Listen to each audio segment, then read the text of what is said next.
For you to lead us out of Babylon. For I was just a boy when I came here. The generation which offended you has passed away. And now their children's children yearn to see a home they have never known. You have spoken through your prophet Jeremiah. When 70 years are completed for Babylon, I will come to you and fulfill my gracious promise and bring you back to this land. My heart grows with excitement that now that time has come.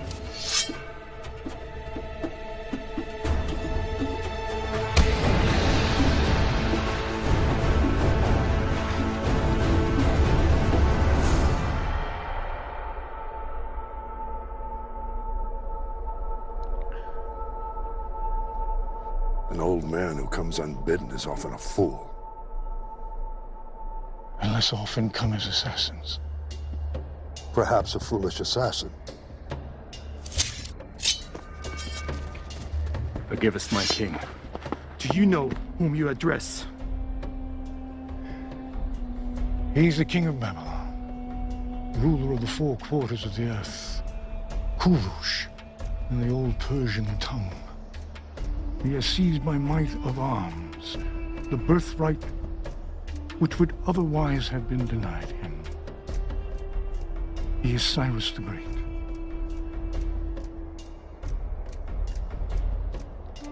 Leave us.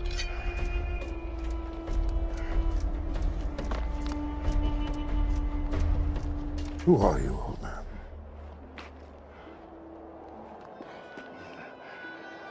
I am Daniel, of the tribe of Benjamin, made captive nearly 70 years ago by Nebuchadnezzar. My king, I've heard of this man. He served Darius well after he captured the city in your name. It is said he spent a night in the lion's den. The beasts would not touch him. Is this true? It is. Oh. I know who you are now. Tell me why you're here. I seek to tell thee a story. A tale of four kings. One great, one foolish, one who has been deceived, and one who is destined to be regarded as wise for all the ages of the world to come. Stories from your imagination? No, king. For I will speak only the truth.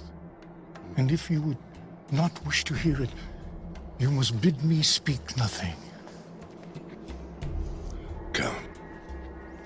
You will give us entertainment while we eat. Please. Okay. My king, we're expected in Babylon this evening. The palace will be there in the morning. As you wish.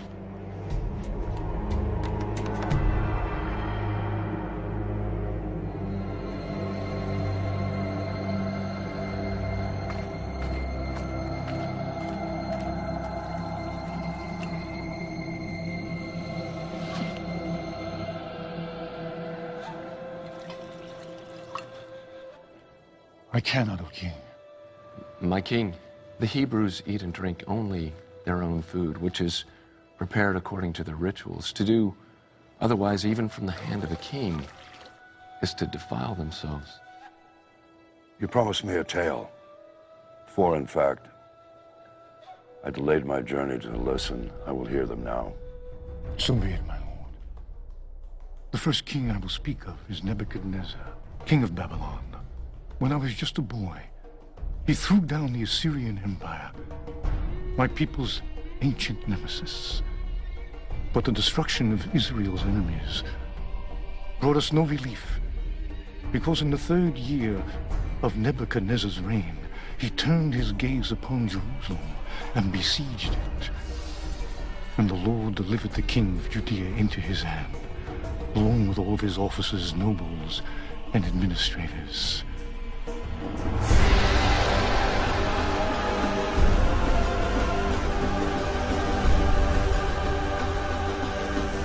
We, the exiles, arrived in Babylon. Nebuchadnezzar ordered Ashpenaz, his chief eunuch, to select some of the Israelites from the royal family and nobility, young men without any physical defect and showing aptitude for every kind of learning, one of whom was myself.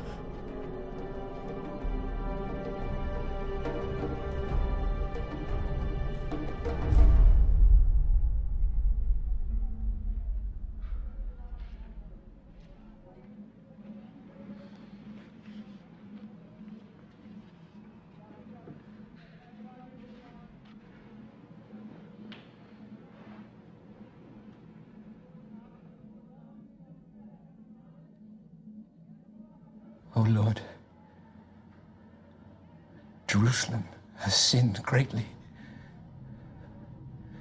Like a widow is she, once great among the nations, a queen among the people, has become a slave, her children captive before the foe. My eyes overflow with tears. For you, Lord, are righteous, yet we rebelled against your command. Comfort me, O Lord, comfort me and my brothers, and restore our spirit.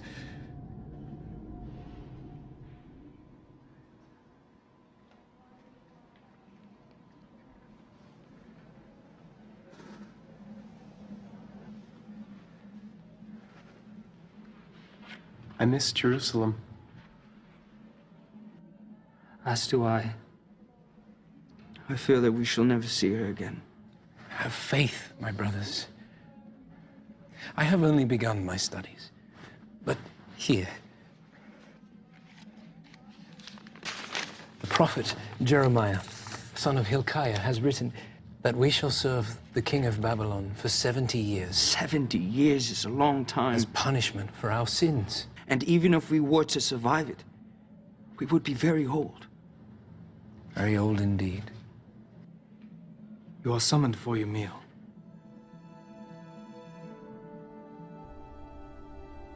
Why would they only take 10,000 of us and leave the rest of our people behind? Yes.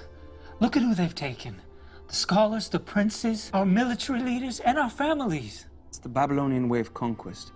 You take away the leaders, and the rest can easily be governed. They've changed our names, hoping we'll forget our God, and our clothes, so we'll look like them. They've changed everything about us. We need to make each other a promise. Never to become like them. My brothers, such a promise is worthless, for we are but men. What we need to promise is to always love our God and be obedient to Him. And in so doing, what we become on the outside will not matter. Set it here.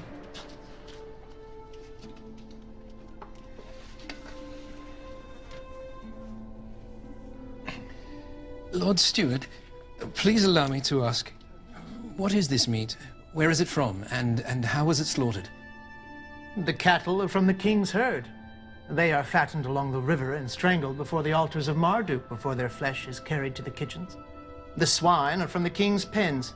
They are fed on choice food. And it is rumored the king's executioner laces their feed with the entrails of his victims, so that the king's chosen may feast and grow strong on the flesh of his enemies.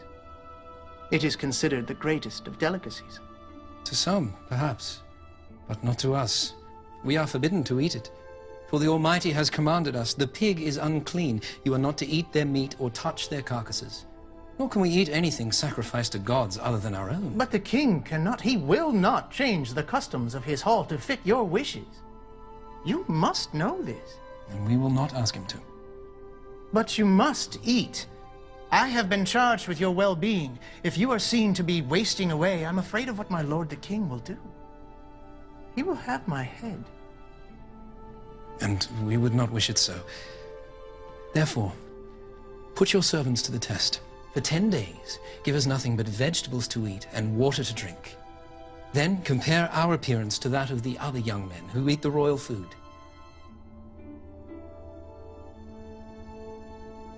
10 days. 10 days.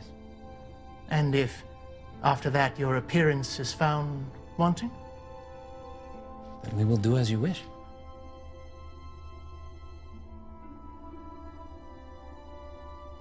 Your request was polite. I'm rather surprised it was honored. I have no doubt the Lord favorably disposed his heart to hear our request. By the end of 10 days, my companions and I looked healthier and better nourished than the young men who ate the royal food. And so the chief eunuch allowed us to continue refusing the wine and choice fare. And we remained undefiled. The period of our instruction went by quickly. During those many years, we were living in a foreign land, speaking a foreign language, and living under a foreign king. But despite this, our hearts belonged only to God. And at the end of that time, my companions and I were presented before Nebuchadnezzar himself. The king's executioner, Arioch, will be in the chamber. If you are found unworthy, you will be executed on the spot. And so will I.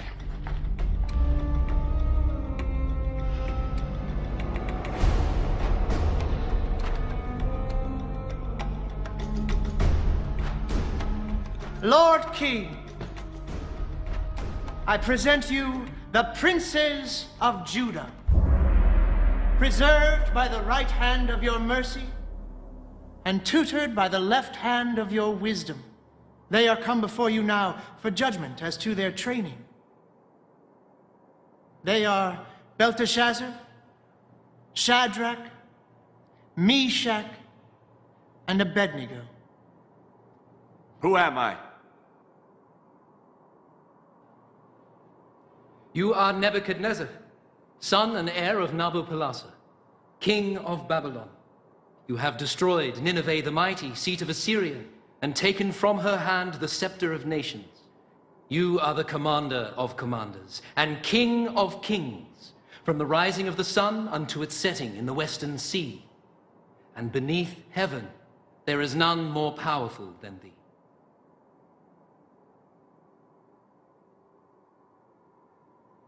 You, come forth.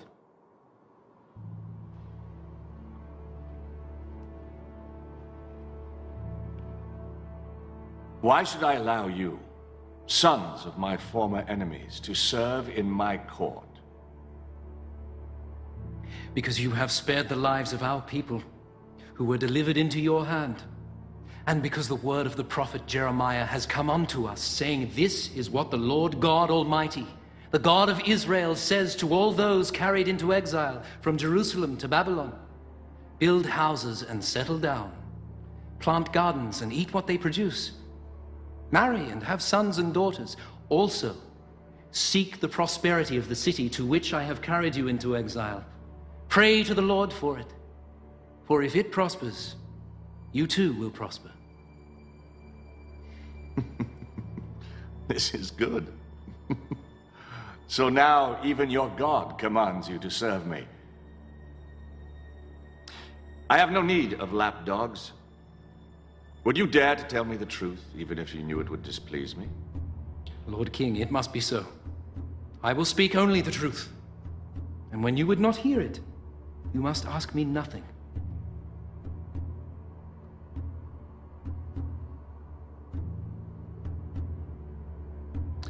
I pronounce them worthy. Have their names be written in the book of the wise.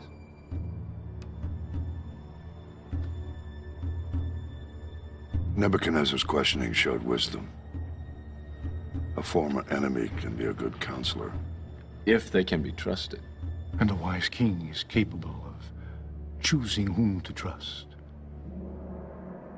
For are you not Croesus, formerly king of Lydia and once the richest man in the world, whose name alone signified riches almost beyond comprehending?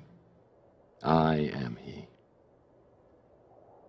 Trusting the words of the oracle at Delphi, I went to war with Cyrus and was defeated. Cyrus pardoned me and my family. I am eternally grateful. Worthy counsel is rare indeed, as Nebuchadnezzar came to learn.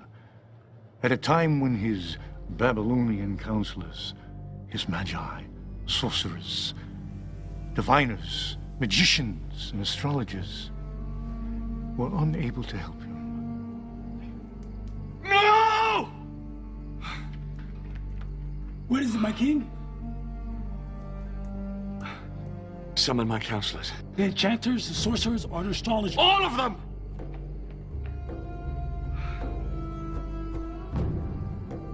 O king! King, your wisest subjects have arrived. Command, and it is done. I've had a dream that troubles me. I need to know what it means. O king, tell your servants your dream and we will interpret it for you. No. What need I of wise men who are not wise, Astrologers who read nothing in the stars? Magicians who perform children's tricks? Sorcerers who divine nothing except what I tell them? No. It is enough for the king to dream his dreams. It is up to you to discern and interpret them. But, my lord, if only you would tell us your dream, we could interpret it, as we have always done. Always! I know you're trying to gain time, or trick me into revealing what I've seen. Either way, I'll have none of it. But there's no man on earth who can do what the king asks. No king ever asked such a thing before. Only the gods could know these things. And when we ask, they don't answer. Well, I suggest you try and get them to answer. Or beg that they endow you with the necessary skills to divine it on your own. For as I am king, I swear that when the sun rises, if my dream is not made known to me, along with its interpretation, you will all be made shorter by the height of your heads.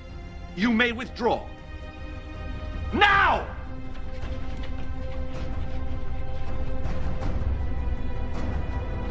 Lord Ashpenaz, is it true? It is.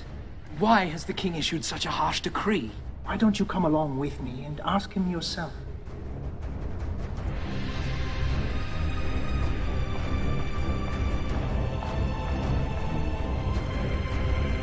Lord King.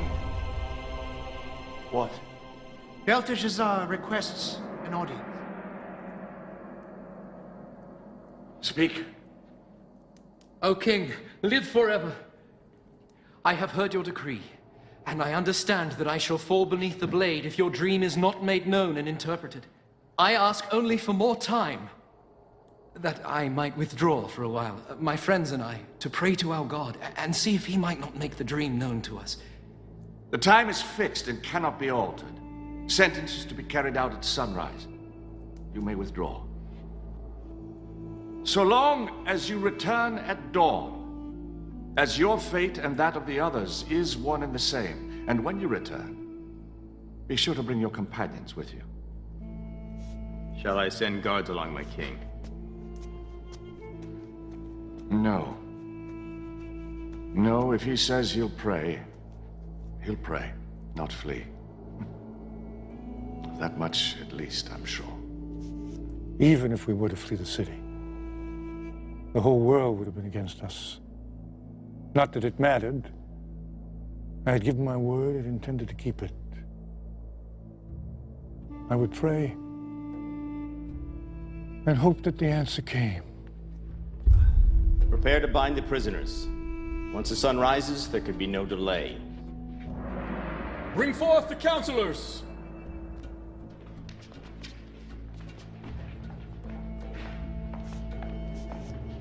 O king, live forever. O king, Do not execute these men, I beg you. Belteshazzar, your death is upon you as well, unless you know my dream and can interpret it. I am, and I will. Praise be to the God of my fathers forever and ever. He gives wisdom to the wise and knowledge to the discerning. He reveals deep and hidden things and has made plain all that you have asked, for he has shown me the vision of the king. Then speak. As you lay upon your bed, O king, you looked, and there before you stood a large statue, awesome in its appearance. The head of the statue was made of pure gold, its chest and arms of silver, its belly and thighs of bronze, its legs of iron, its feet partly of iron and partly of baked clay. As you were watching, a rock was cut out, but not by human hands. It struck the statue on its feet of iron and clay and smashed them. Then the iron, the clay, the bronze, the silver and the gold were all broken to pieces at the same time, and the wind swept them away without a trace. But the rock that struck the statue became a mountain and filled the whole earth.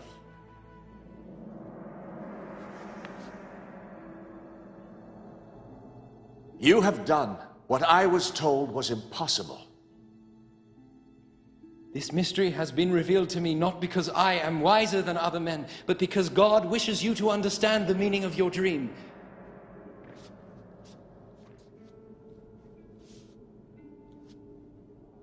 You know my dream, as if you dreamt it yourself. What does it mean?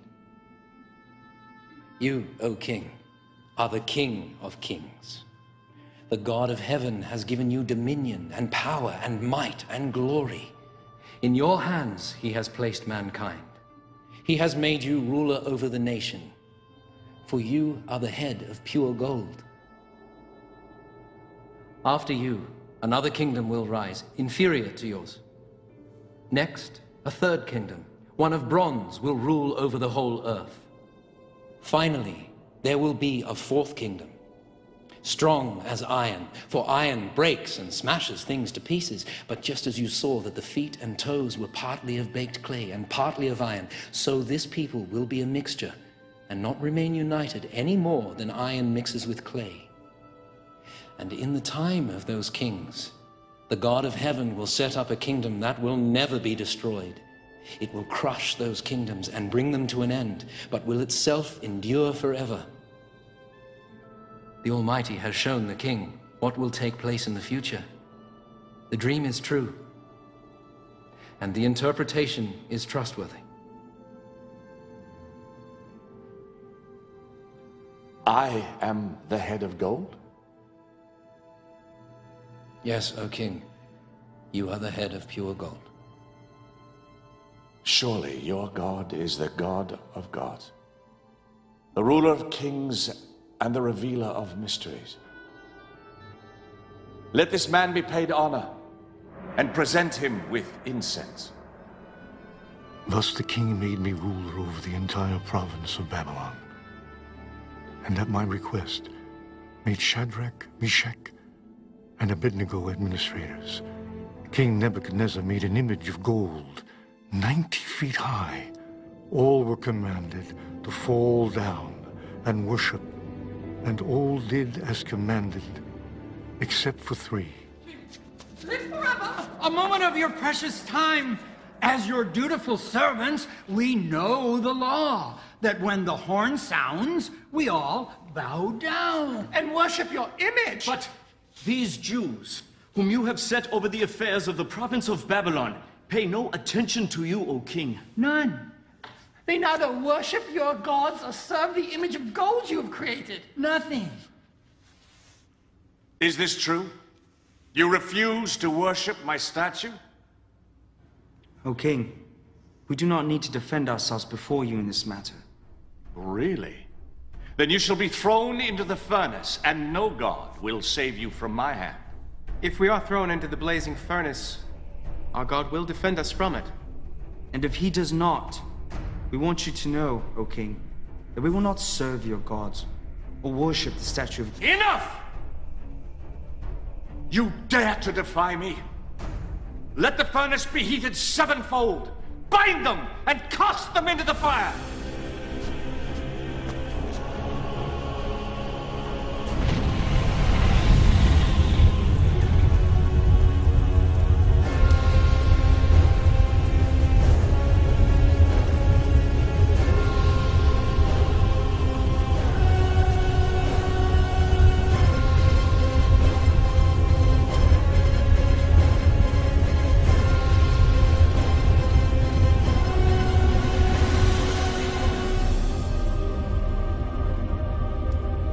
There were 3 thrown into the fire. Certainly, O king. But now I see 4. And the fourth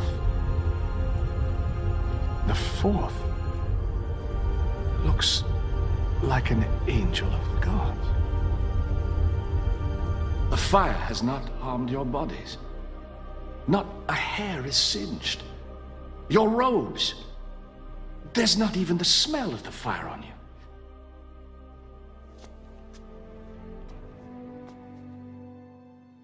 Praise be to your God, who sent his angel to rescue his servants.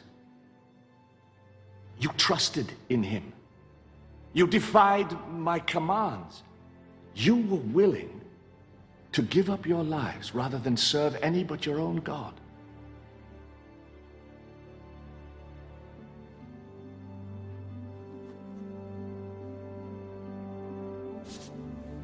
Therefore, I decree, any who speaks ill of the God of Shadrach, Meshach, Abednego will be cut into little pieces and his house turned to rubble. For no other God can save in this way.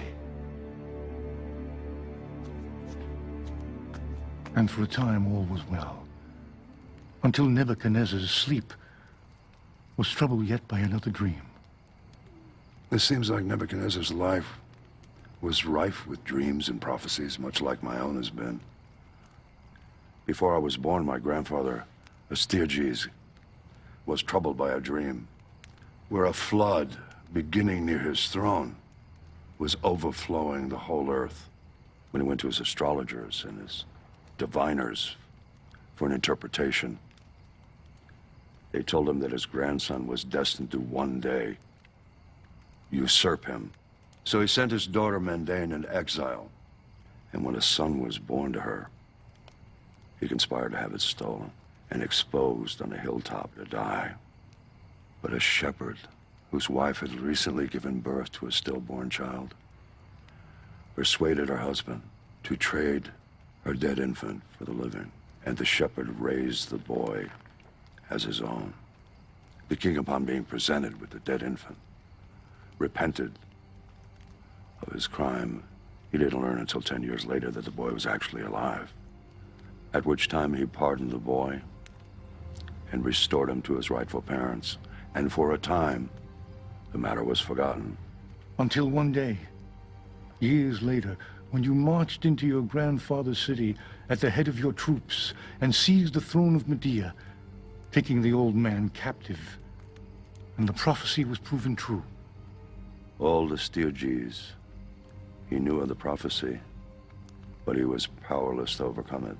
As all men are powerless to prevent their fate, if the prophesizing be true. Listen then, as I tell of the prophetic vision that led to Nebuchadnezzar's madness. For when he dreamed that great dream, his enchanters, sorcerers, and astrologers were once again unable to interpret the vision. When I was asleep, I had a dream which made me afraid. The images I saw terrified me. Belteshazzar, I looked and saw before me a tree in the middle of the land. The tree grew strong and tall. Its top touched the sky. And it was visible to the ends of the earth. Its leaves, they were beautiful. Its fruit was abundant. The beasts of the field took shelter under it, and the birds of the air lived in its branches. And from it, every creature was fed. Then I looked again, and I saw a messenger coming down from heaven. And he cried out aloud, "Cut down the tree, trim off its branches, strip its leaves, scatter its fruit. Let the beasts flee from under it, and the birds fly from its branches. But let the stump and its roots, bound in iron and brass, remain in the ground, in the grass of the field. Let it be drenched by the dew from heaven. Let it live with the animals of the earth, and let its mind be changed from that of a man to the mind of an animal." This is the dream that I had. What does it mean? My lord, if only the dream applied to your enemies, and its meaning to your adversaries. The tree which you saw, which grew large and strong with its top touching the sky, you, O king, are that tree.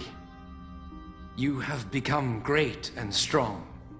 Your greatness has grown until it reaches the sky, and your dominion extends to the distant parts of the earth.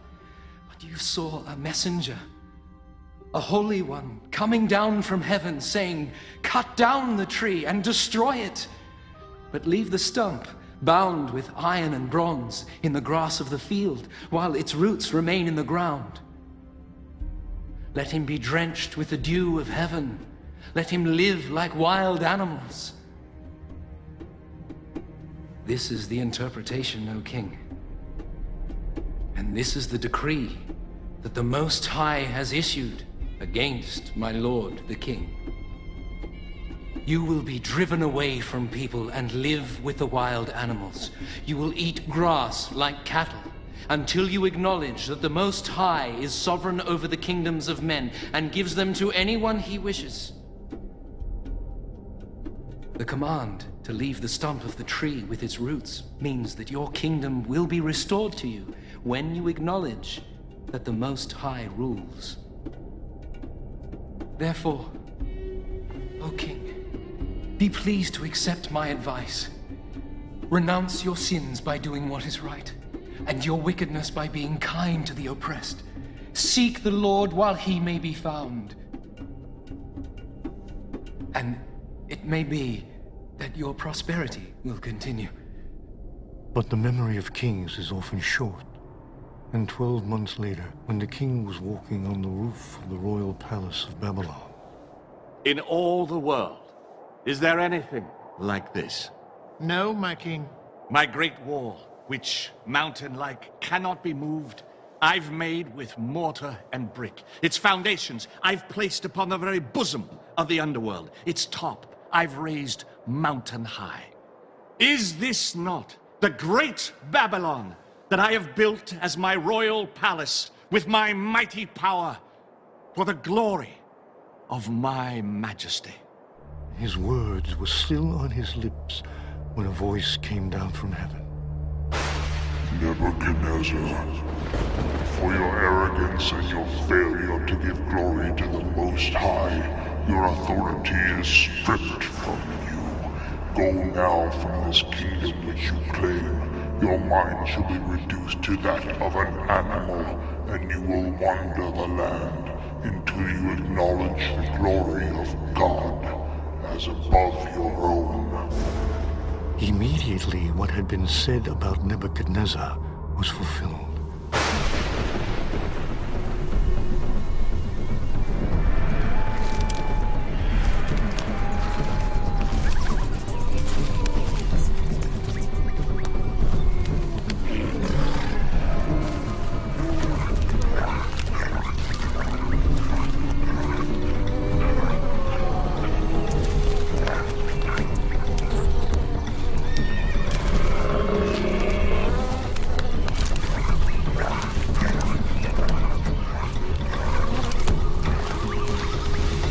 lowest of those below heaven.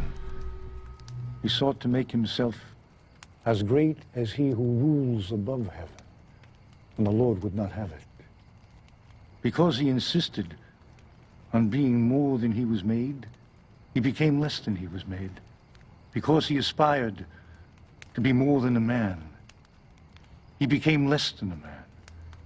He became like the wild beasts. How did he survive, alone in the wilds? Even in his insanity, neither the lion nor the bear disturbed him, though he wandered alone and unarmed, and slept naked in the places where they found their food. Because it had been prophesied that one day he would honor the Most High.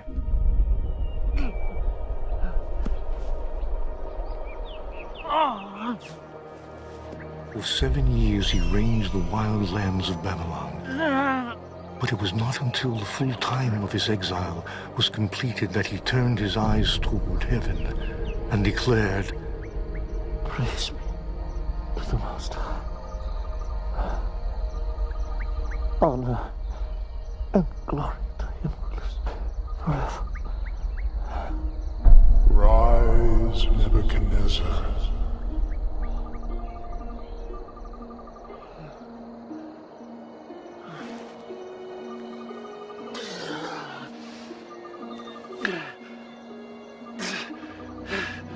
For his dominion is an eternal dominion. Before him, all the people of the earth are regarded as nothing. He may do as he pleases with the powers of heaven and all the people of the earth, and no one may say him nay. No one may say him nay.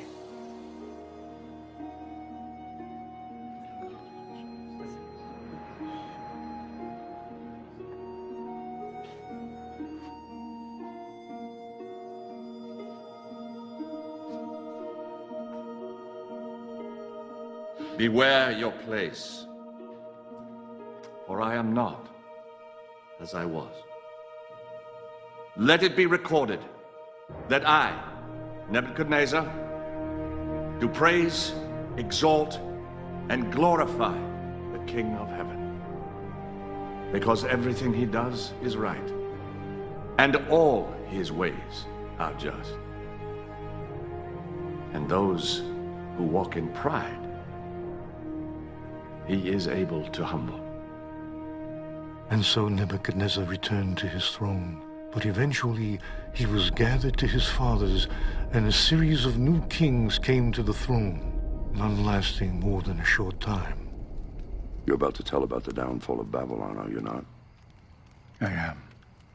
Well, at last we come to the part of the tale where I have some knowledge to share. For though I had conquered from east to west, Babylon was the last to resist me, and I dreaded its siege. For Babylon's wealth had allowed her to lay in enough grain to last for years. And her towers, walls, and gates were so formidable that even untrained men could defend them with ease. Walls too high to scale, with parapets wide enough for chariots to patrol them, and a river-fed moat to cross before even getting there. It was enough to freeze the heart of even an old soldier such as I am. Then one night as I lay on the ground, courting sleep that would not come, a thought came to me. From whence it came, I do not know. Like some spirit of God whispered it in my ear. But the river Euphrates, which flowed down to Babylon, raised above its natural level, hemmed in by dams and dikes. But if dams were opened full and the dikes were broken, the river, which ran straight through the heart of the city, would fall to nothing. An army poised and ready to strike could march into the city on its dry riverbed, underneath the gates designed to repel ships when the river was at its normal level. And I suddenly realized I've been given a key to defeat the mighty Babylon. It was as though in all the world, throughout all of history, I was the only one that had the thought. All it required was the right moment to act. A night when every man in Babylon, from the least to the king himself, would drink himself ill in honor of their gods, who were naught but worthless idols and could not protect them. Listen, O king, and I will tell of the second king of my story, Belshazzar, king of Babylon, both foolish and wicked, of equal measure.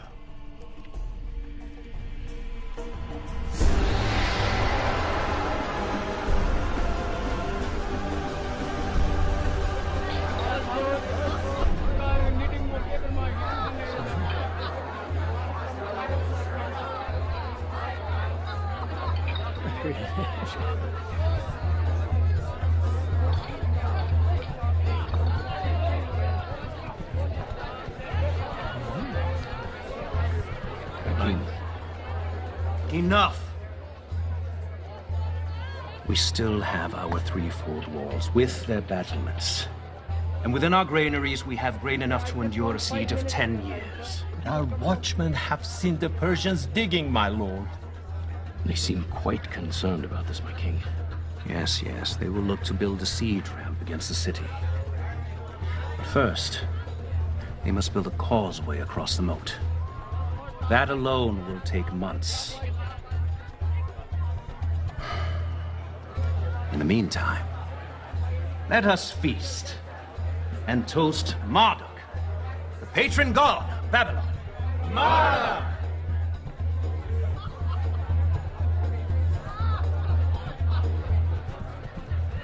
These cups have a taste, and I will not have it so.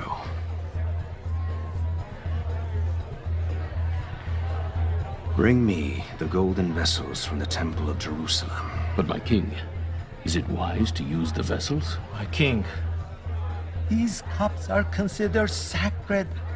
Are they not, my king? Perhaps in Jerusalem!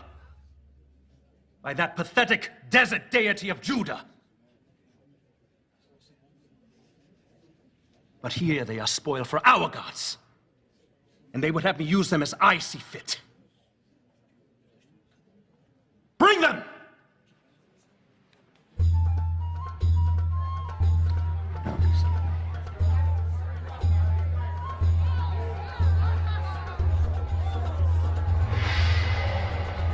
Yes. You see these vessels? In Jerusalem, they were used for the worship of their god. Now, instead of the blood of bulls and rams, let them flow with foaming wine. For I am not a devourer of blood. I am a devourer of drink. And choice fare. To Marduk, the god of our city. Marduk! And to our idols of gold and silver, bronze and iron, wood and stone, partake of our pleasures and protect our city.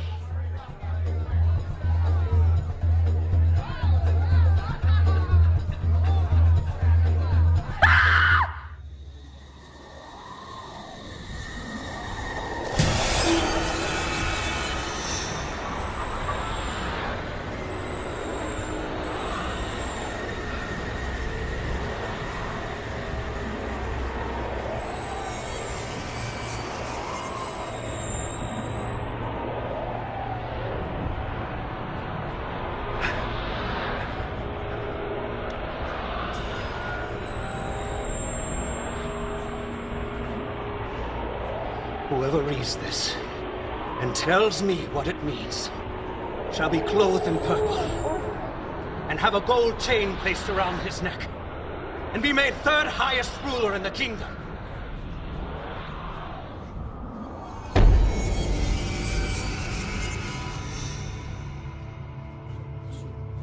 And all the king's wise men came in, but they could not interpret the inscription or tell the king what it meant. So Belshazzar became even more terrified.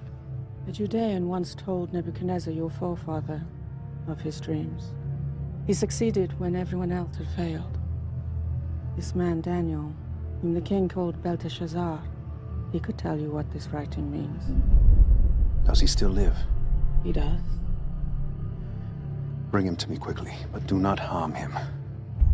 We shall soon learn if this Hebrew can do as you say.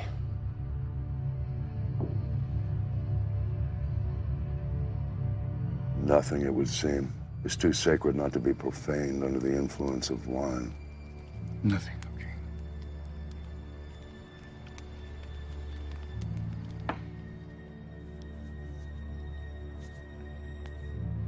How can I be of service, Highness?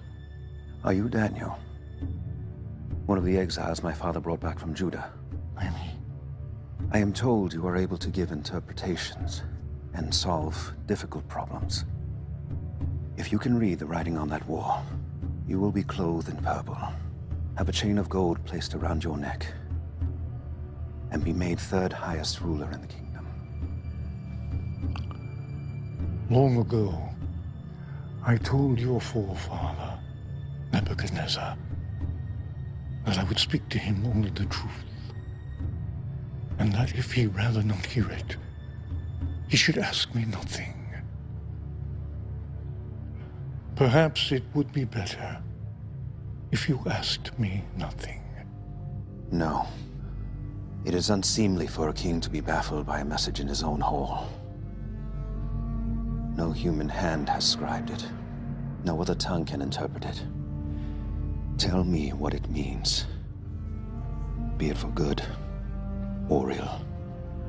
Okay. The Most High God gave your father, Nebuchadnezzar, greatness and glory. But when his heart became arrogant, he was deposed from his throne and stripped of his glory, until he acknowledged that the Most High is sovereign over the kingdoms of men. Even though you knew all this, you should have appealed to him. Instead, you set yourself up against the Lord of heaven. You had the goblets of his temple brought to you and praised the gods of bronze and iron, wood and stone instead of him. These vessels were made for the service of the Most High, and you have used them to pour wine for your harlots. Would you humble the Almighty by desecrating his possessions? Would you bind him like a captive and beat him like a slave? Would you pluck out his eyes and have him beg for scraps of food beneath your table? This you would do if you could, and the Almighty knows it. This is his answer to you. The Lord God will strike you down like an enemy, for he has bidden his angel to unsheath his sword. These, then, are the words he has written. Mene. God has numbered the days of your reign and brought it to an end. Tekel, you have been weighed in the scales and found wanting. Sin. Your kingdom is divided and given to the Medes and Persians. This very night, your life will be demanded of you, and before the sun rises, your flesh will grow cold. Thus saith the Lord, your line is ended, your rule is over, your kingship is no more. Is there nothing to be done? No.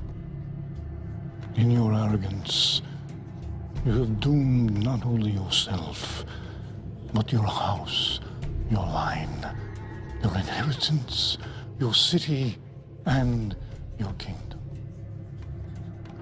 Choose now where you will spend your last few hours. But knowing your fate, who now will love thee? Who now will fear you? Will the least of your slaves comfort you? Or will they desert you, seeking to avoid the fate which is yours?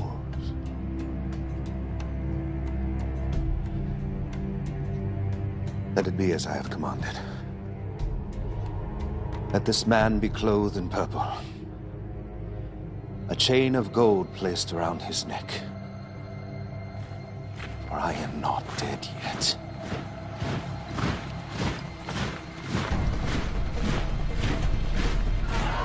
All hail King Darius!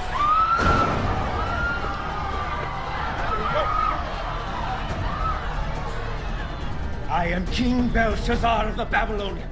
Unharm me! Surrender or die! Never!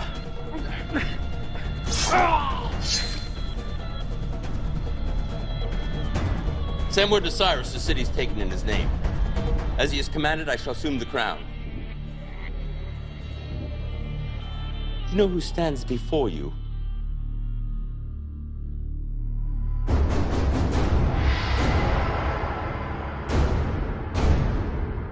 You are Darius, a Mede-Persian, uncle and father-in-law to Cyrus, who has, by stratagem, taken this city. By right of conquest, you are now her king. Yes. And you're an official of Babylon. Why should I not kill you? It is true I served Babylon in the days of Nebuchadnezzar, whom I served truly and well. But her latter kings I did not serve until tonight. How is this possible? It is a reward for letting Belshazzar know that you were about to take the city. Who told you? Have we a traitor in our ranks? It was revealed to me by my God, who sent his angel to scribe the writing on that wall. It is true. He read the inscription and revealed the message. He told the king that he would die this very night. Though brought here as an exile in my youth, by birth I am a Hebrew, from the kingdom of Judea, and I serve the God of my forefathers. The Most High reveals to me what he sees fit. Am I to believe your God revealed my coming to you? If I was to lie, would this be the lie I would choose? Who else could have revealed your deepest secret? And known ahead of time that you would succeed, or known with certainty that you would slay Belshazzar? And how could you have done so if the Lord had not decreed it? For is it not by the hand of the Most High that both victories and disasters come?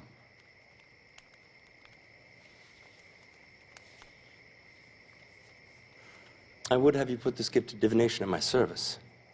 Yet how do I know I could trust you, Hebrew? I will speak to you honestly, my king. And when you would not hear the truth, you must ask me nothing. So be it. I see by your insignia you were made third in all of Babylon. That is not the Persian way. For below me I have 3 administrators, all of equal rank. Yet I shall name you one of the 3. What of the other counselors? Slay them. If they were loyal to their former master, they're no good to me. If they were disloyal to him, then they will be disloyal to me. Ah, Darius. He's twice my uncle, by blood and marriage, and served me well as co-counsel to my empire. As it pleased Darius to appoint 120 satraps to rule throughout the kingdom, with administrators above them, one of whom was me.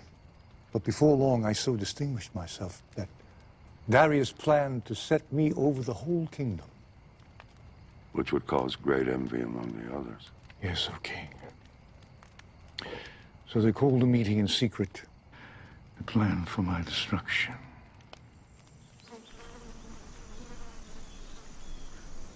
Are we safe? Did anyone see you? No. Why are we meeting so far from the city? Do you think it would be wise for this meeting to be overheard by anyone? Are you sure you weren't followed? Not unless whatever's following has wings. We don't have much time. Daniel being put over us, if we allow it to stand, means our demise. Once he is in charge, he'll be looking into everything we do. Perhaps we should eliminate him. How? A hunting accident. He doesn't hunt. A sudden illness or a drowning. Who would believe it? Maybe we can ensnare him. How? There is no corruption in him, nor any negligence. He is as diligent as he is skillful. There must be some way. He claims he's so effective because 3 times a day his heart inclines to the city of God. There's a spirit of excellence in him. In every test he has proven faithful. No one is that honest. On the contrary. I had a man try to bribe him once, and a very generous bribe at that. He would have no part of it. Such a man is dangerous. How long before he learns that we've been generous with ourselves and covered the thefts with false accounts? We'll never be able to find any basis for charges against him unless it has something to do with that god of his. That invisible god of his. No altars, no shrines, no idols, laying claim to every good thing, yet somehow not responsible for the bad. I've seen him praying before his window, on his knees facing Jerusalem morning, noon, and night, always the same. Then perhaps we need to make him stop. He won't do it. Then perhaps we need to make sure he continues. You say there is nothing anyone can do to stop his prayers? No, nothing. What if the penalty for this devotion of his was death? If we could forbid his prayers for an entire month under penalty of immediate execution? Don't be ridiculous. He'll just stop praying. No, he won't. I know him. He can't keep himself from praying to that god of his for 1 day, let alone a month. Well, I still don't see how it'll ever work. The king knows that Daniel and his people pray continuously, and only to one god. Which is why we need to disguise our purpose. More fitting testimony to your honesty could not have been made. Had there been any infidelity in your record, they would have discovered it. Indeed, they could find nothing amiss in my work, either willfully nor through negligence or lack of care. So they tried to trip me up with my prayers.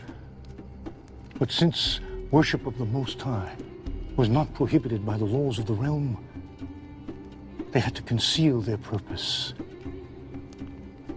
like poison in a cup of honeymead. O king, it has come to our attention that there are those among your subjects who still cling to the old gods of Babylon, in the hopes that their line of kings may yet be restored. And have not submitted to your rule. Who are they? That I may bring them before me and destroy them. It is not that simple of a matter to detect them, O king, for they are devious and work to hide their treasonous thoughts. And have you come before me without a plan for discovering them? We would dare not do so, O king. Indeed, we have labored to construct a plan whereby the loyalty of all may be tested. Then speak of it. If, O king, you were to issue an edict that none in Babylon, nor anywhere in the empire, may pray to anyone, be it to God or man, except to you for a period of 30 days. But what of the gods of Persia whom I serve and obey? Well, you alone, O king, would be free to pray to them and offer them sacrifice. You would stand as a priest before all the peoples, and in this way ingratiate yourself to the gods themselves, because for an entire month, all of their worship would come from you. Thus, their worship will continue through you, and the old gods of Babylon will be starved for worship, lessening their power. How would you enforce such an edict? No one would be allowed to go before any altar or shrine for the entire period, except for you. And anyone found violating the decree would be thrown into the lion's den, before sundown on the very day of the offense. In this way, their treason would be discovered and eliminated in a single stroke. I approve your plan. I, Darius, command it be made so. In anticipation of your approval, O king, we have taken the liberty of drafting the edict and bringing it along. Well done. Bring it here that I may fix my seal.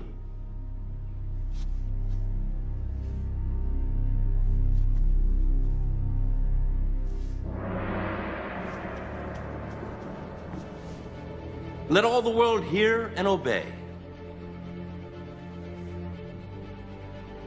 So Darius found no need to consider it further. Darius had a great deal of experience as a soldier, but very little as a ruler, until Babylon fell. Once signed, the order could not be changed. Let every order be upheld, for the law cannot be countermanded, and the laws cannot contradict themselves. Let each law be fixed, unchangeable, for the king cannot err, and once a law is written, even the king himself cannot change it. Such is the law of the Persian.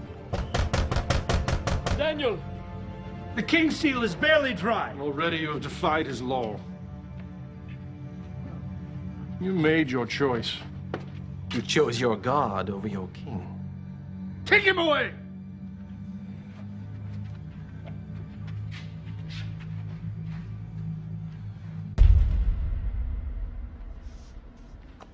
O king, it is my sad duty to inform you that someone has already defied your decree. Bring him to me. Bring forth the prisoner!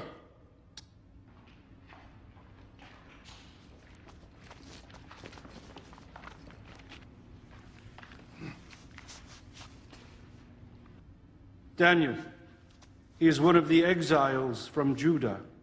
He pays no attention to you, O king, or to the decree you have put in writing. He still prays 3 times a day. What sort of foolishness is this? Daniel's my chief advisor. No one is above the law. Yes, sadly, O king, no one is above the law. Bring forth the tablet.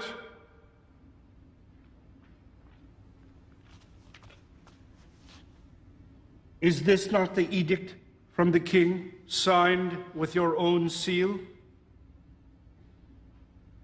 Let it be known that for the next 30 days, anyone who prays to any god or man other than Darius the king shall be thrown into the lion's den on the same day the offense is discovered. By my hand and seal, Darius the king, ruler of the Medes and Persians.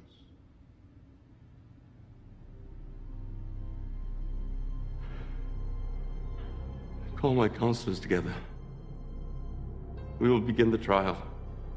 O king, live forever. There is no need of a trial. I am guilty. Knowing the king's command, I have disobeyed it.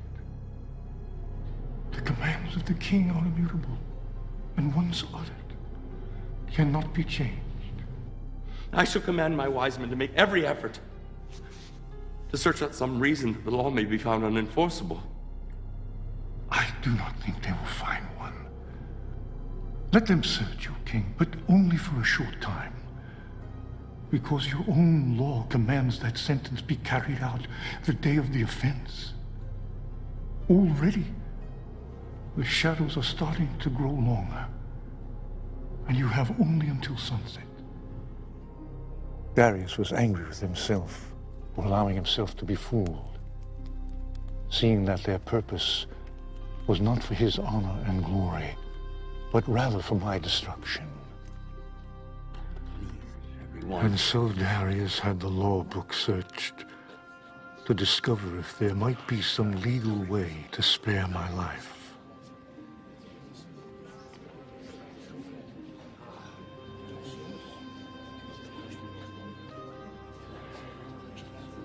It is as I expected.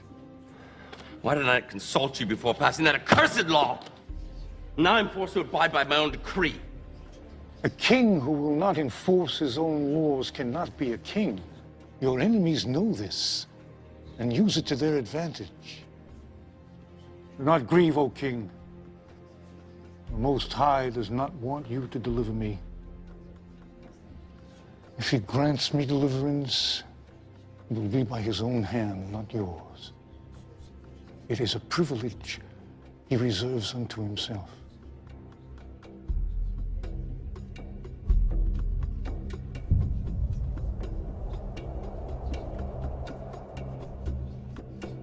And now it is time, O king.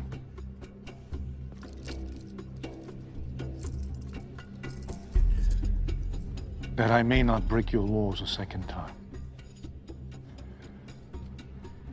I will walk with you, Daniel. One last time. As you wish, O king. For those who have schemed to bring about my death, I will say only this. My forefather Abraham came from this land, and the Most High said unto him, I will make you into a great nation. I will bless those who bless you, and whoever curses you, I will curse. They have surely cursed me, and may yet live to reap the fruits of that curse.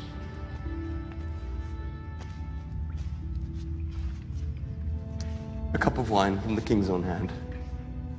I cannot drink it, O king. It is blessed to your gods, not mine. Not so, Daniel. I have gone to your people and asked for wine which was blessed by them. From the cup I have poured no libation. One last gesture of friendship. My king.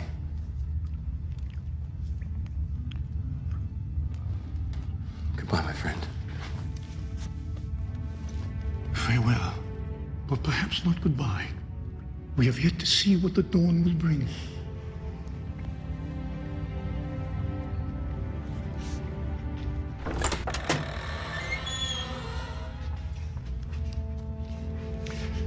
Hear, O Israel, Lord our God.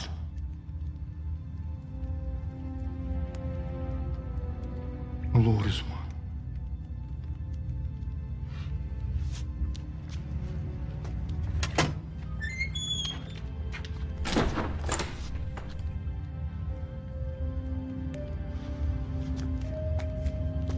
He is angry with us. It will fade. By tomorrow morning, Daniel will be a distant memory, and the king will need us again.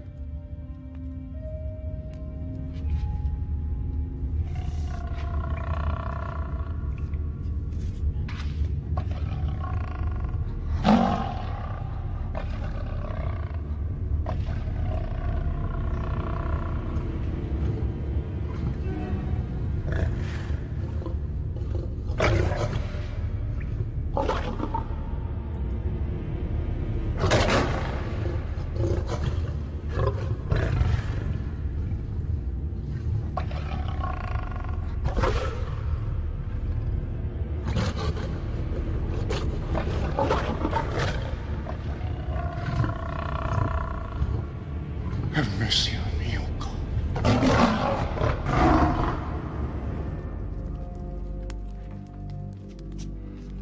No, no, take it away. All of it. Tonight I honor Daniel in silence and with fasting. Now leave me!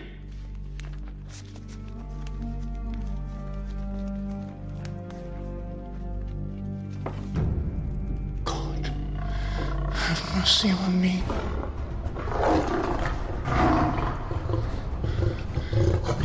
In you my soul takes refuge.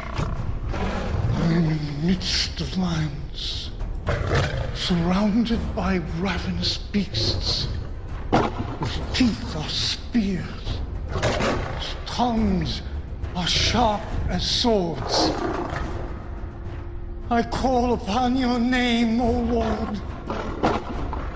From the depths of the pit, hear my plea.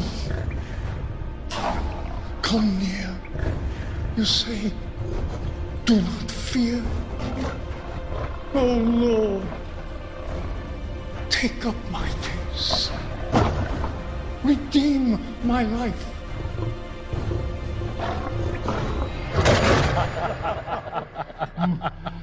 Oh, a divine plan, my friend. A toast to the lions who show no partiality to a Hebrew over any other man.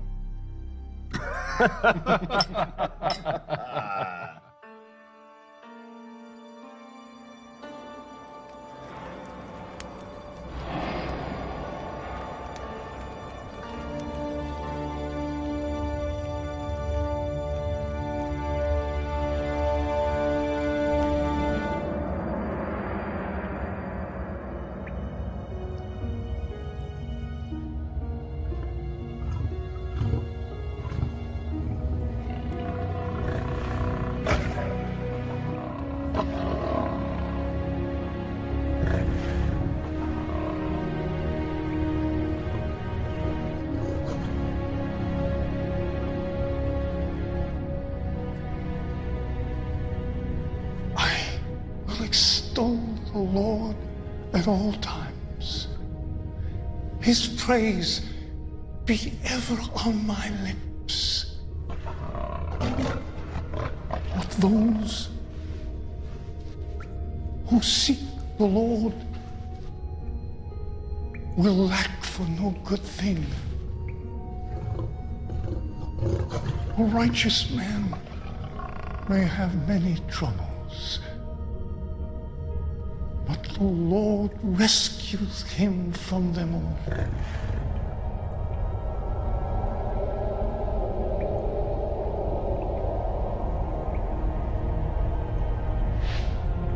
You have rescued me from the mouth of lions, and I will declare your name to my brothers in the congregation. I will praise you. Out of my way! Daniel, servant of the living God. Has your God been able to save you?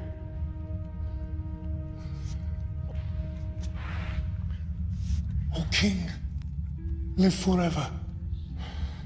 My God has sent his angel, and he shut the mouth of the lions. They have not hurt me, because I was found innocent in his sight. Come forth.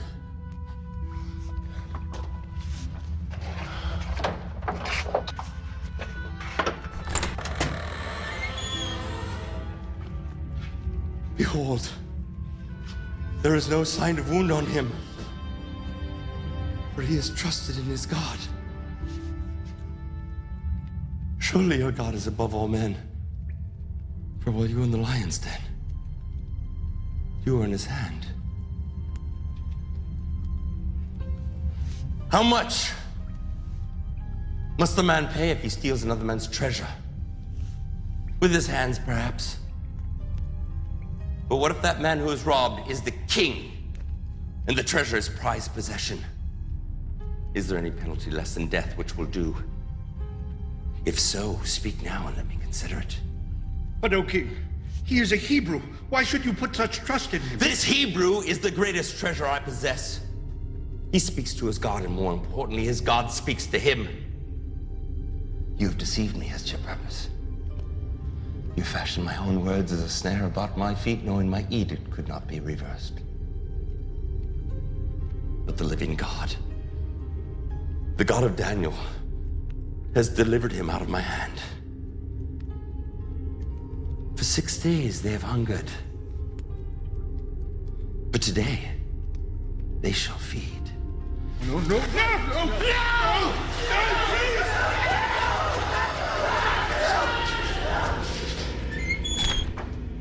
Please, Yes, my king. please, you fools! Did you not think I would punish you? No, my king.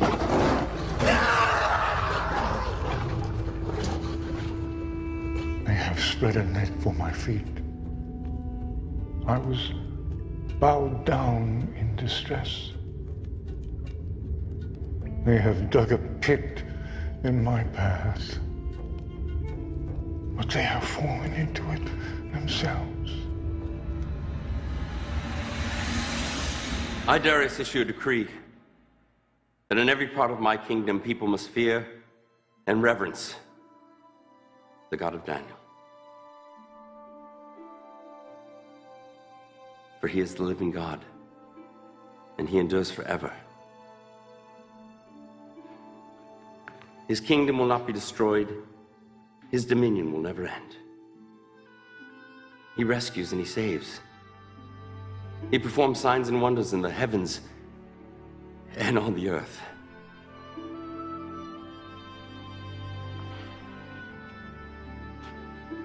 He has rescued Daniel from the power of the lions.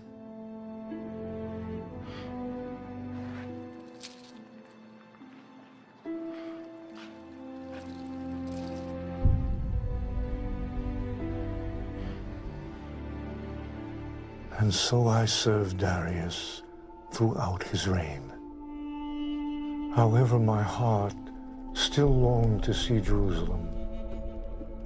For 70 years I had waited, and I knew our time was near.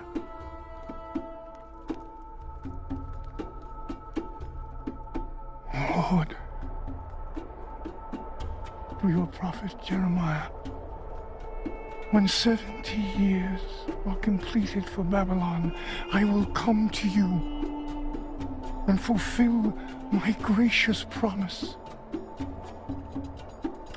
and bring you back to this land. My heart rose with excitement that now that time has come.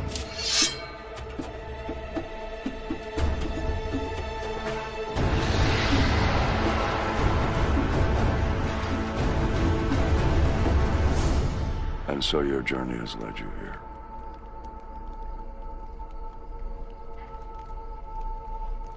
You've spoken of three kings: Nebuchadnezzar the mighty, Belshazzar the foolish, and Darius, who was deceived. Who is this fourth king? It is he of whom these scrolls speak. It is one chosen by the Most High to perform great and mighty deeds. Before he was ever knitted in his mother's womb. Hear then, O king, the words which were written more than 150 years ago. For these are the words of the prophet Isaiah, son of Amoz. From the east, I summon a ravenous bird of prey from a far-off land to fulfill my purpose. What I have said, I will bring about. What I have planned, that will I do. A bird of prey. The Lord's chosen will carry out his purpose against Babylon. His arm will be against the Babylonians. He pursues them unscathed by a path he has not traveled before. True. I've never saw the regions of the Euphrates or further westward until I came in conquest. And yet you chased your enemies uninjured. They had no power to rally. You were not led into ambush. And you were safe as far as you chose to pursue them, were you not? It's true. This is what the Lord says to his anointed. Cyrus, whose right hand I take hold of. Cyrus? It mentions me by name? It does. To Cyrus, whose right hand I take hold of, to subdue nations before him and to strip kings of their armor, to open doors before him so that gates will not be shut. I will go before you and will level the mountains. I will break down gates of bronze and cut through bars of iron. I will give you the treasures of darkness, riches stored in secret places, so that you may know that I am the Lord, God of Israel, who summons you by name. And when you captured Babylon, their treasures were the richest in the world. Were they not? Oh, indeed they were. And Croesus will testify. Yes, quite the most magnificent. O king, if I may. Please continue. Cyrus, for the sake of Jacob, my servant, of Israel, my chosen, I summon you by name and give you a place of honor. Though you do not acknowledge me, I am the Lord. I will strengthen you, though you have not acknowledged me, so that from the rising of the sun to the place of its setting, men may know there is none beside me. I am the Lord. There is no other. And do you understand that the Most High has the power to raise up kings and to throw them down? Yes, I do. I profess it. And that you, O king, like a polished arrow, hidden in the quiver of the Almighty, carefully preserved for its day of use. Yes. How is to explain my unlikely birth, or my survival, or successes?